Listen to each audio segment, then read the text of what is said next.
Tu vida ya no es tu vida. Tus hijos ya no son tus hijos. Tu trabajo no es tu trabajo, etcétera, etcétera, etcétera. Porque ahora vos te vas a consagrar como siervo de Jesucristo.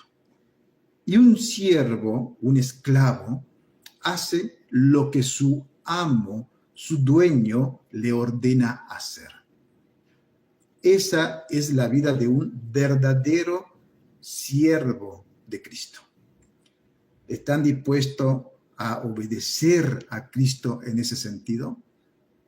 El Señor demanda mucho para todos aquellos que quieran estar sirviendo dentro de este camino tan hermoso. Hoy es fácil escuchar a muchos decir, yo soy siervo de Jesucristo, soy siervo de Jesucristo, soy siervo de Jesucristo. Pero lo único que comenzamos a ver nosotros, lamentablemente, es que están buscando su propio beneficio, su propio beneficio. No sé qué sucedió, ahí está. Entonces, hermano querido, volviendo a tomar el tema este, vemos nosotros que justamente entonces un siervo es un esclavo, es una persona que ha decidido por amor entregarse al servicio completo del Señor. Y ahí está la gran diferencia con aquellos que no quieren consagrarse, ¿no? Dios te invita, Dios te llama para que vos también seas un siervo, una sierva de Jesucristo. Todo eso Él quiere que vos hagas. Pero hermano querido, ¿estás dispuesto a renunciar a muchas de las cosas que vos anhelás en esta tierra? ¿Estás dispuesto a sufrir por la causa de Cristo? Sufrir desprecios, humillaciones muchas veces, sufrir incluso hambre, frío, necesidades, angustia, soledad. Porque todas esas cosas vienen dentro del paquete que es un siervo de Jesucristo. ¿Saben qué, hermano querido? A un siervo de Cristo, a un esclavo de Jesucristo, no lo entienden, ni siquiera muchas veces la misma congregación. No entienden por qué el hermano o la hermana se aísla. No entienden por qué el hermano o la hermana está todo el día con la Biblia. No entienden por qué el hermano o la hermana se niega a sí mismo a muchas otras cosas que el mundo o nuestros hermanos en Cristo quieren hacer y lo hacen. ¿Saben por qué lo hacen? Porque comprende su llamado a ser siervo, sierva de Jesucristo. Y como es un esclavo de Cristo, hace lo que el Señor le manda. Hermano querido, eso es lo que habíamos visto un poquito nosotros la semana pasada.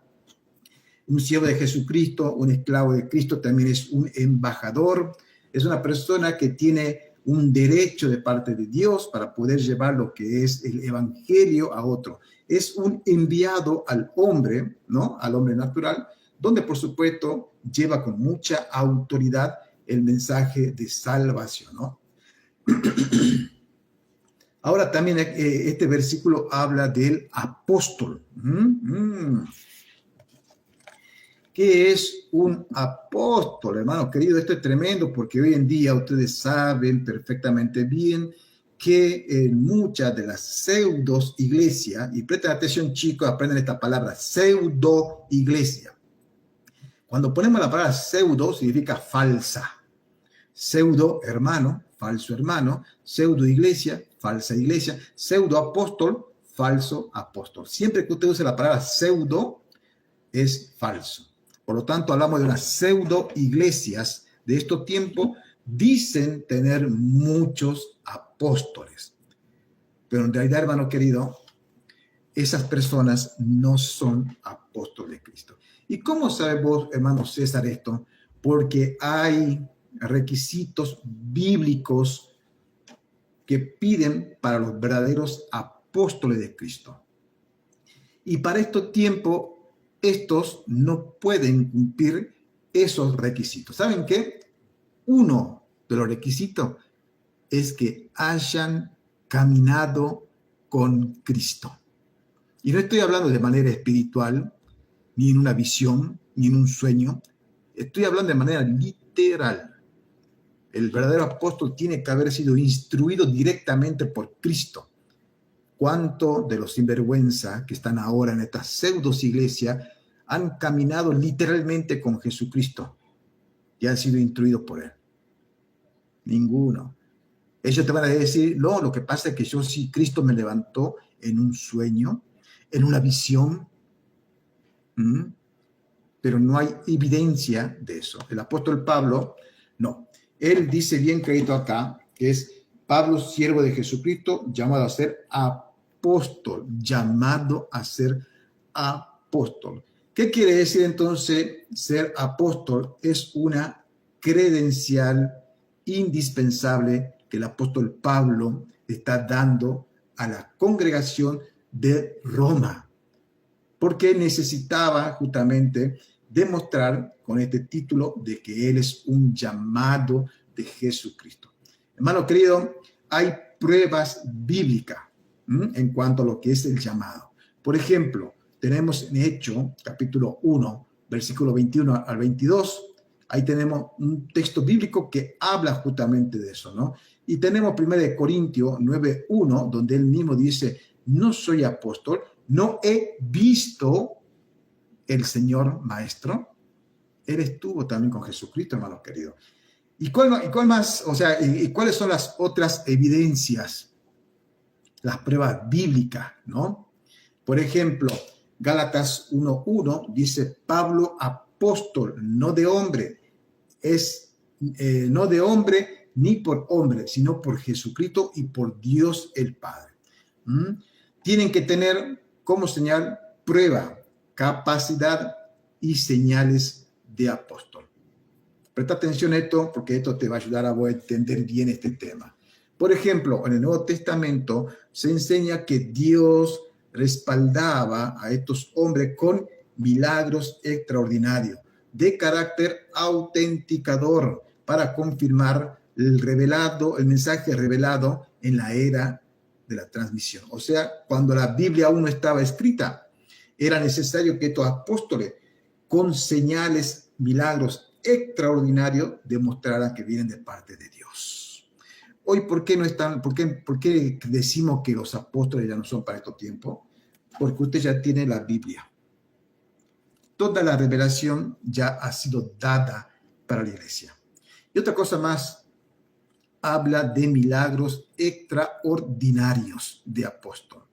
Pablo resucitó un muerto, un joven que cayó de la ventana al piso y se murió, él lo resucitó. Pablo hacía señales extraordinarias y eso demuestran que son apóstoles de verdad, ¿no? Por ejemplo, un texto bíblico, anota hermano querido, Hebreo capítulo 2, versículo 3 al 4. Miren lo que dice acá, ¿no? Con todo, las señales de apóstol han sido hechas entre vosotros en toda paciencia por señales, prodigios y milagros. Esas son las señales de un apóstol verdadero. Hoy en día te dicen, sí, el apóstol tanto hizo tal milagro, el apóstol tanto hizo tal señal, el apóstol tanto hizo tal cosa, pero no hay una evidencia concreta y real sobre eso, hermano querido. Por ese motivo es que aseguramos nosotros que lo que dicen hoy ser apóstol simplemente son siervos de Satanás, no son hijos de Dios. Tienen también, por supuesto, lo que es una autoridad doctrinal inspirada y una revelación directa. Hoy en día, ¿qué autoridad doctrinal y qué inspiración directa revelada por Dios tienen estos pseudos apóstoles? Ninguna, porque Dios ya no está revelando, porque ya Dios ha revelado todo acá. Hoy simplemente te dicen, tengo palabra de Dios y te nombran un texto bíblico de por acá y te inventan cualquier otra cosa. Ojo. Hermano querido, todo esto es lo que más o menos habíamos visto nosotros aquella vez, ¿no? Analizando un poquito lo que es el tema del apostolado, lo que es ser un siervo de Jesucristo. Todo esto hablaba de una lealtad que hay con respecto a lo que es la palabra escrita del Señor, ¿no? Vamos a avanzar un poquito más en el estudio y vamos a leer desde el versículo 2 hasta el versículo 7 lo que Romano está diciendo. Agarre su Biblia, hermanito, niño, acompáñenme ustedes con la lectura bíblica. Seguimos en Romano 1, ya hemos hecho repaso de lo que vimos la semana pasada, y hoy vamos a avanzar un poquito más entonces en los versículos 2 al 7. Ahí dice lo siguiente, ¿no?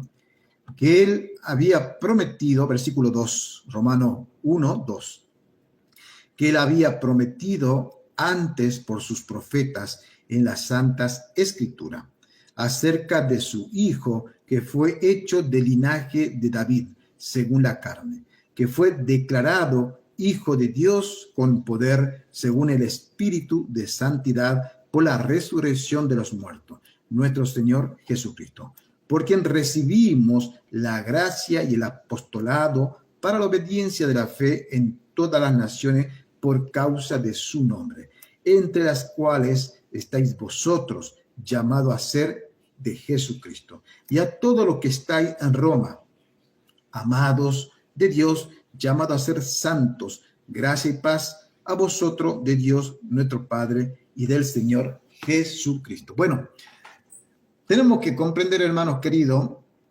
que desde el versículo 1 hasta el versículo 7 del capítulo 1 de Romano, a eso se lo conoce como una saludación y una presentación del tema que va a tratar.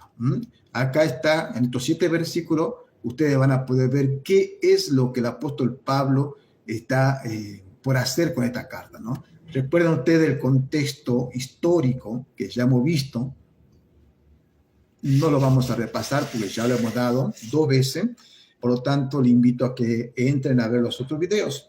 Pero recuerden el contexto histórico, ¿no? Lo que estaba sucediendo en aquellos tiempos, porque el apóstol Pablo tuvo que escribir esta carta. Uno de esos motivos por que escribió la carta era porque había una lucha interna, ¿no? Estaban luchando los judíos cristianos con los judíos gentiles, una lucha tremenda.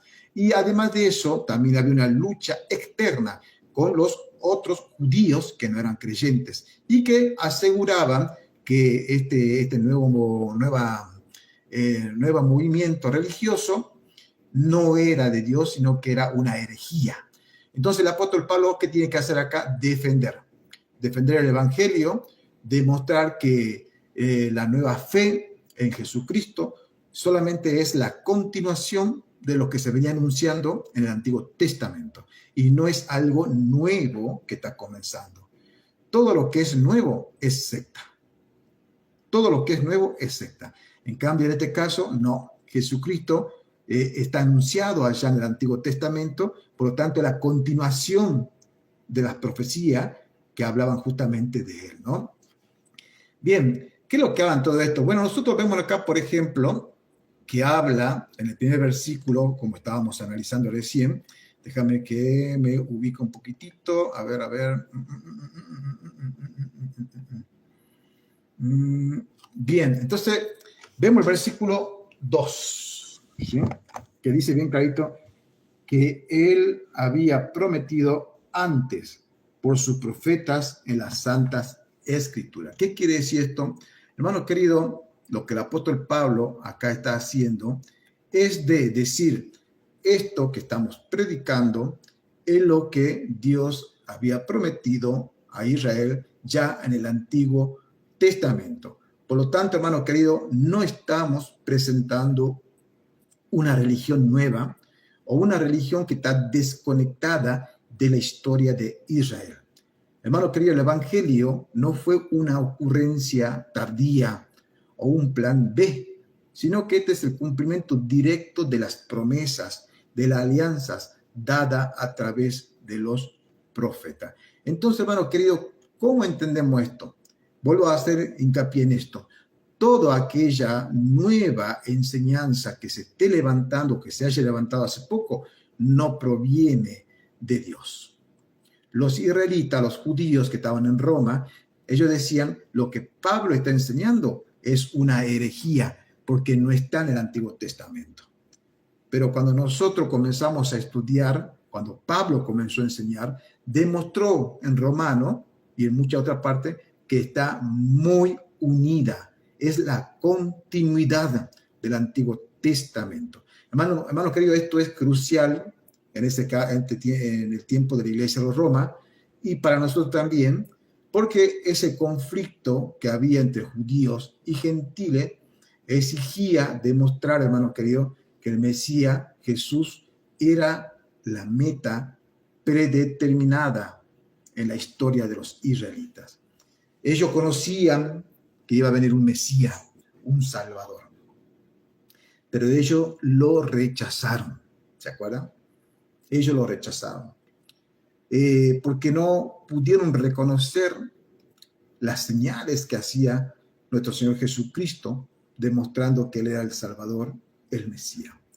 Pero también había intereses mezquinos, oscuros, que no iban a dejar que Cristo fuese ese Salvador, ¿no? Por eso es que a Él después lo terminan crucificando, hermano querido. Pero, ¿qué sucede acá? Con este evangelio, esta epístola de Romanos, puedo ver tranquilamente que el apóstol Pablo está diciendo, no, hermanos, no somos una secta, no somos una religión nueva, somos la continuidad, somos la promesa que Dios dio al pueblo de Israel allá en el Antiguo Testamento. Amén. Hoy en día también hay muchos detractores de nuestro Señor Jesucristo que intentan hacer ver como que Él no es Dios, Él no es tu Salvador, Él no ha encarnado en un ser humano. Si alguien logra convencerte de algo así, hermano querido, te va a arrastrar a la perdición. Avancemos un poquito más. El versículo 3 dice acerca de su Hijo, nuestro Señor Jesucristo, que era del linaje de David según la carne. Presta atención a esto es tremendo. Yo quisiera que acá preste mucha atención en esta frase cuando dice que era que era linaje de David, según la carne. ¿Por qué digo que es importante? Porque si vos no comprendés por qué la Biblia habla de que Cristo era del linaje de David, según la carne, no vas a poder comprender por qué Cristo tuvo que venir encarnado, humanado, por qué el verbo se hizo carne. Era muy necesario y es necesario que haya sido así, que la sangre que derramó Cristo en la cruz del Calvario tuvo que haber sido una sangre divina, pero Él tenía que tener un cuerpo humano para ser sacrificado en la cruz del Calvario. Ese es uno de los motivos de por qué Él tenía que ser del linaje de David. Veamos un poquitito a ver qué quiere decir todo esto, ¿sí? Bueno, cuando esto afirma justamente que es su hijo o linaje de David, afirma lo que es la filiación divina. Eso dice que él ya preexistía, no que comenzó a existir, sino que él ya existía en el Antiguo Testamento, ¿no? Versículo 4 dice así, que fue declarado hijo de Dios con poder según el Espíritu de santidad por la resurrección entre los muertos. Una vez que se puede comprobar bíblicamente, porque cuando uno sabe el título de linaje de David, entonces tranquilamente los israelitas comprendían que él era el Mesías que había sido prometido. Él tiene muchos títulos, ¿no? En cuanto a lo que es los títulos mesiánicos, ¿no? Tiene muchos títulos que por supuesto en algún momento lo vamos a estudiar, ¿sí? Por ahora no, porque bueno, no nos corresponde que lo hagamos, pero en algún momento sí, si Dios permite, lo vamos a estudiar, ¿no?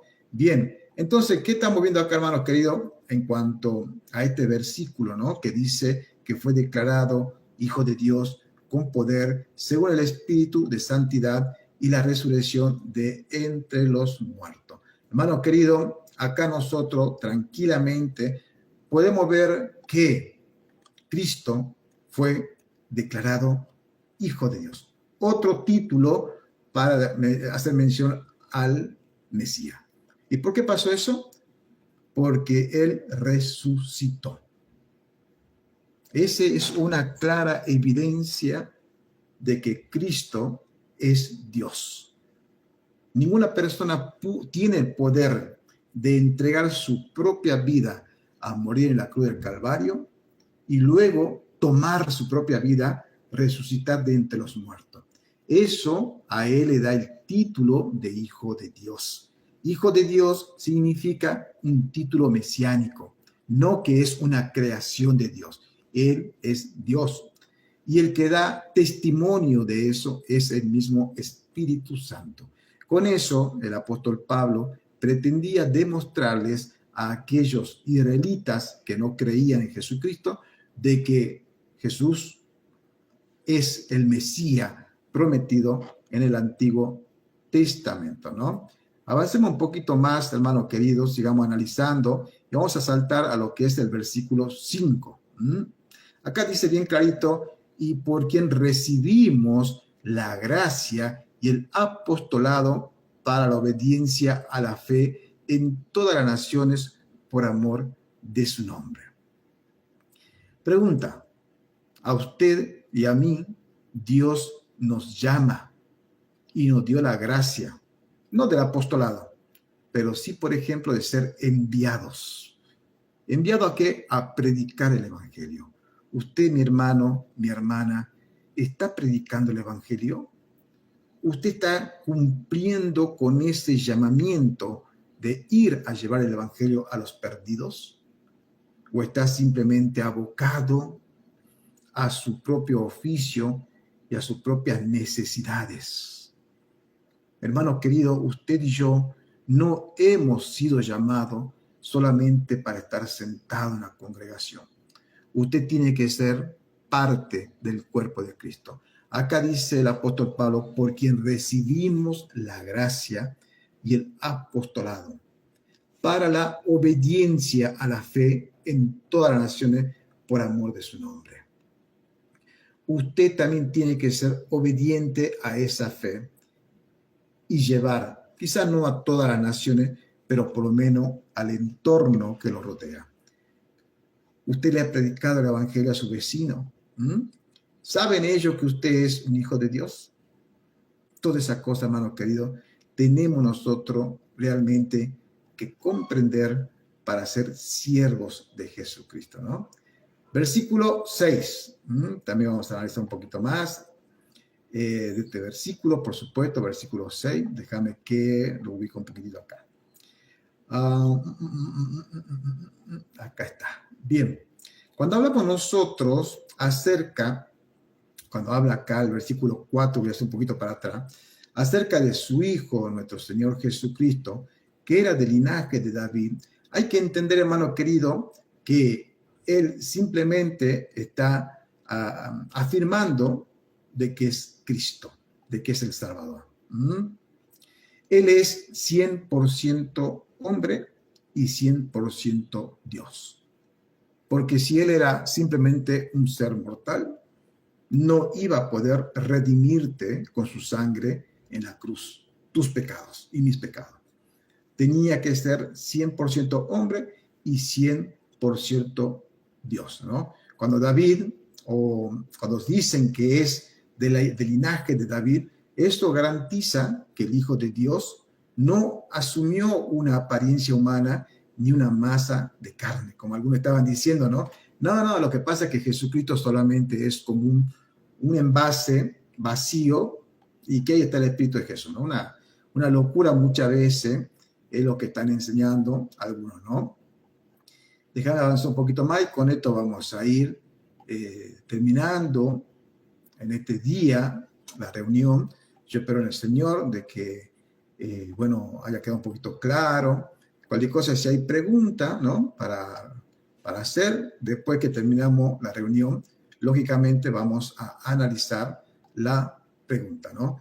Hermano querido, cuando Pablo recibe la gracia y el apostolado para llevar a las naciones la obediencia y la fe por amor de su nombre, significa que nosotros tenemos que tener esa fe bíblica y no solamente un sentimiento intelectual o un sentimiento dominical o de los viernes.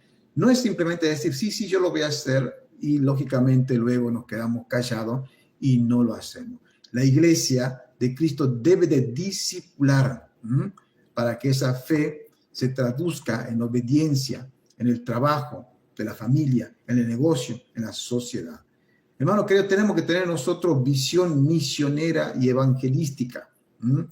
Nosotros, como iglesia local, tenemos que, o sea, sin importar el tamaño que seamos poco, seamos mucho, ¿no? El motivo tiene que ser para nosotros el supremo evangelismo, el ganar almas para Cristo, dando siempre la gloria y la honra para Dios.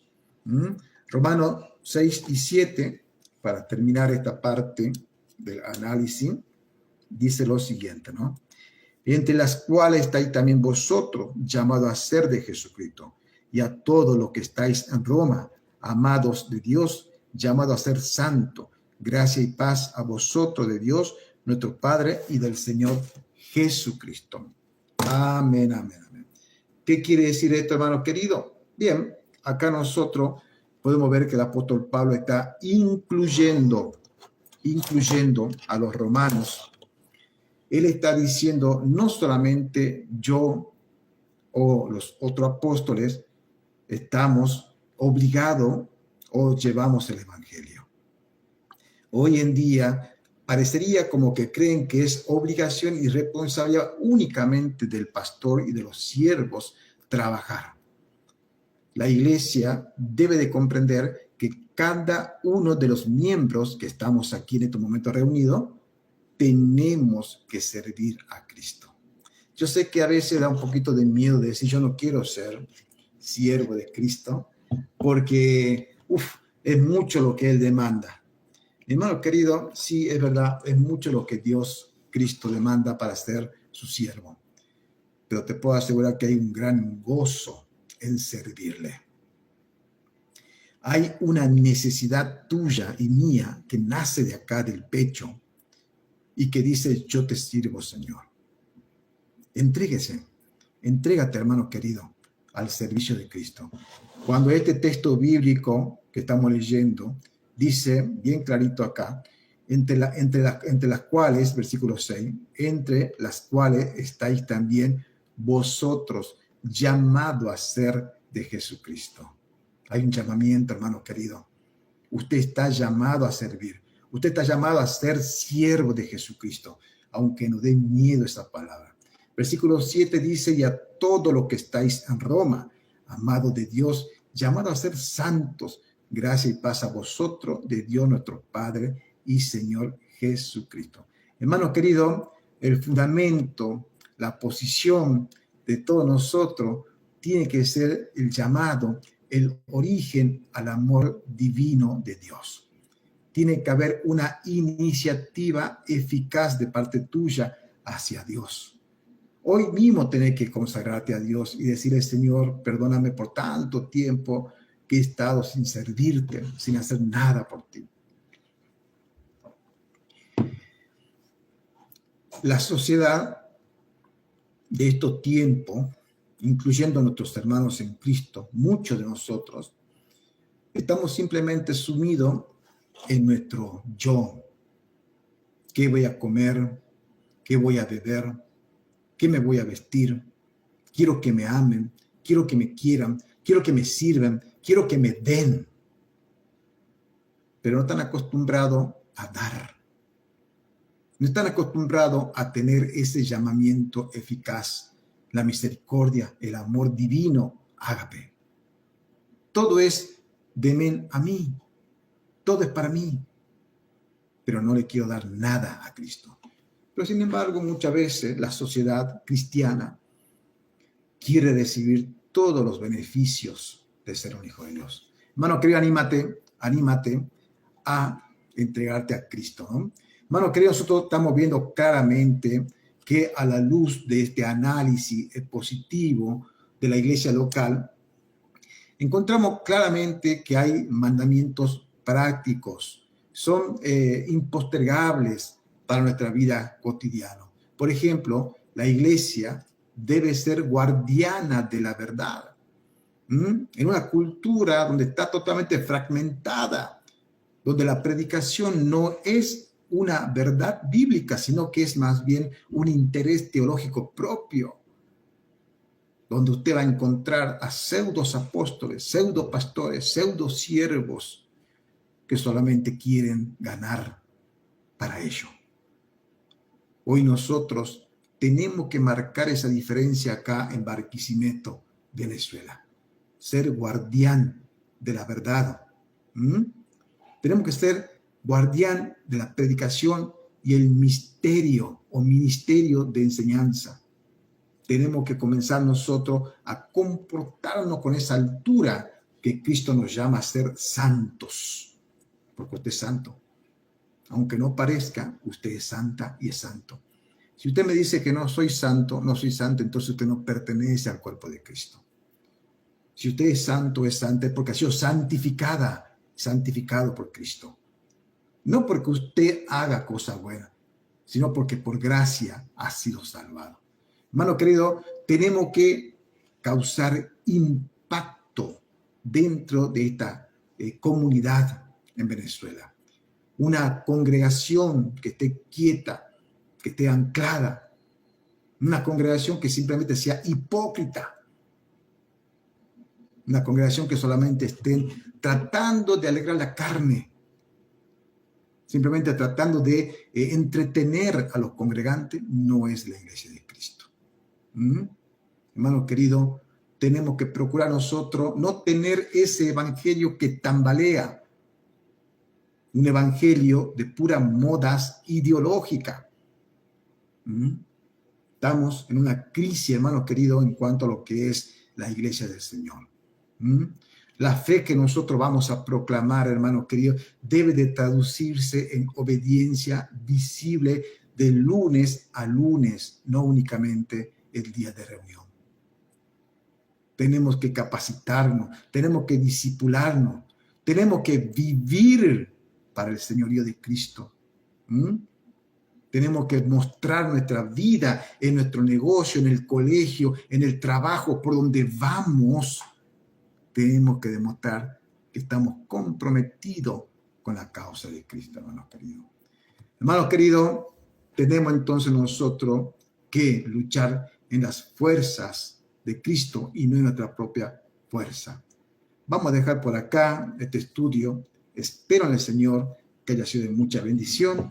Me despido de la gente de YouTube y por supuesto voy a abrir videollamada para saludar a mis hermanos allá en Barquisimeto.